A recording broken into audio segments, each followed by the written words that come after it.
It all began on December 20th, the day I arrived in China. As we were about to land, I could see all the beautiful buildings all throughout Beijing, which is a sight I can show you in pictures, but pictures do little justice in showing this beautiful place to you. I recommend you all visit China one day. It is truly life-changing. Let me begin with a huge thank you to my grandparents because they brought all 18 of us grandchildren and our parents to China. Without them, this trip would have never happened, and there isn't a day that goes by where I am not thankful for everything they have done for me. The first day was hectic. Everyone had flights coming in throughout the day. Everyone was beyond tired, but we still had to go out to dinner, which made me pretty upset, to be honest. But it ended up being a great dinner. Having your whole family in China is something that most people can only dream of. The next morning, we were up at 7 a.m., and we were ready to begin our touring. The first place we went to was absolutely stunning. Tiananmen Square is honestly amazing. It is this huge open space with temples surrounding it. It is truly a sight to see. After we were done touring here, we went to our next location, which was the Yang Temple, which is one of the older temples in China and is a huge tourist attraction. The next place we were set to visit was the Summer Palace, which wasn't so summer in the freezing winter, but was a beautiful palace. When I was there, all I could think to myself is how did they even think to come up with a place like this? I can only imagine what the palace was like back in the day. There was a huge lake next to the palace, which was completely frozen, and people were skiing across it, which was insane to me. The ice was beyond thin, and I still to this day have no idea how they didn't fall through. After we had seen everything in the Summer Palace, we went to see the Forbidden City, which was pretty much a city within itself. It went on for miles. Temples, houses, you name it, they had it. Truly amazing, and I am still lost for words. The last day we were in Beijing, we went to the Great Wall of China, which is the most incredible thing you can possibly see with your own eyes.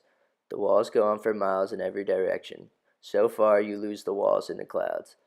After we were done on the Great Wall, we were fortunate enough to go tobogganing down the Great Wall of China, which, if you don't know, is when you sit on a sled and ride down the mountain.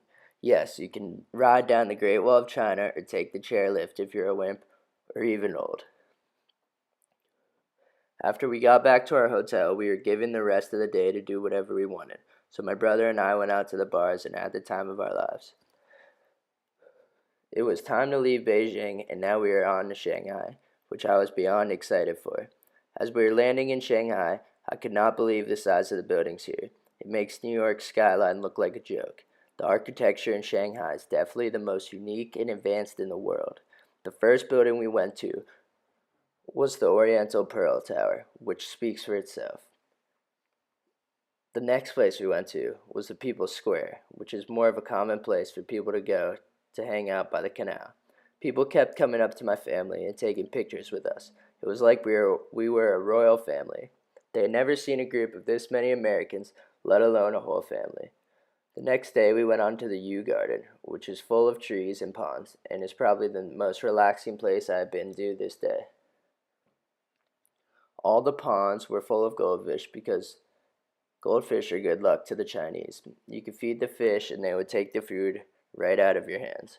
We then went on to see the Shanghai Tower, which was not complete yet, but was still all the way in the clouds. Truly remarkable. To think someone even works that high up is crazy. The Shanghai Zoo was truly amazing. I had never seen such a vast variety of animals, my favorite being the tigers and lions. They were boss-like. They would come up to our bus and we could almost pet them, but we weren't allowed. This was by far my favorite experience in China. The last place we visited was Harbin. The average temperature when we were there was around negative 20 degrees Fahrenheit. My eyelids froze before I even got out of the train station. It was ridiculously cold. We went to visit my great-grandfather's grave in Harbin. Otherwise, we would never go there because there's absolutely nothing to do. One thing we did do is go to the annual ice festival, which is when they build an entire city out of ice and put lights inside of all them and then make it look awesome. These aren't small ice sculptures either. These are the size of actual buildings, and in some neon lights, you have a truly incredible spectacle. By the end of it, though, I was so sick of the cold because it was at least 15 degrees colder inside that ice palace. But the experience was incredible and one I will certainly share with my kids one day. China was one of the most incredible experiences I have ever had, and definitely is one I will never forget. I hope that one day you can maybe experience the true beauty I experienced.